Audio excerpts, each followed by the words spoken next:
त्रेता युग में सरयू नदी के पावन तट पर बसी थी एक अद्भुत नगरी अयोध्या। अयोध्या के राजा थे महाराज दशरथ। वे पराक्रमी, धर्मप्रिय और प्रजा से प्रेम करने वाले राजा थे। उनकी प्रजा सुखी थी, राज्य समृद्ध था।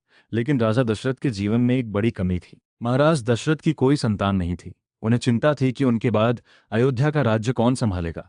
पुत्र की इच्छा उनके मन में दिन रात बनी रहती थी। अंततः उन्होंने अपने गुरु और महान ऋषियों से परामर्श किया। ऋषियों ने उन्हें पुत्र कामेष्टि यज्ञ करने की सलाह दी। अयोध्या में भव्य यज्ञ की तैयारी शुरू हुई। महान ऋषियों और ब्राह्मणों ने वैदिक मंत्रों के साथ पुत्र कामेष्टि यज्ञ आरंभ किया। चारों ओर मंत्रों की गूंज थी। अग्नि की ऊंची लपटें आकाश को छू रही थीं।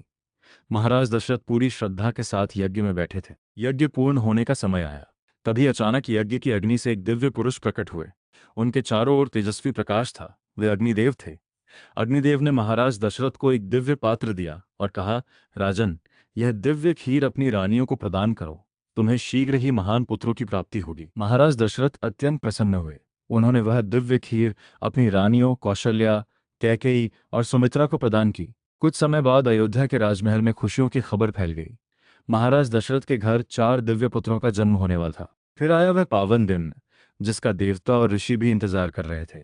चैत्र मास के शुक्ल पक्ष की नवमी तिथि को अयोध्या के राजमहल में माता कौशल्या के गर्भ से भगवान श्री राम ने जन्म लिया। भगवान विष्णु ने श्री राम के रूप में धरती पर अवतार लिया था। उनके जन्म के साथ ही अयोध्या में दिव्य प्रकाश फैल गया। देवता ने आकाश से पुष्पों की वर्षा की और हर ओर मंगल ध्वनि गूंज उठी। महाराज दशरथ के 4 पुत्र हुए। माता कौशल्या से श्री राम, माता कैकेयी से भरत और माता सुमित्रा से लक्ष्मण तथा शत्रुघ्न का जन्म हुआ। चारों राजकुमारों के जन्म से अयोध्या में आनंद की लहर दौड़ गई।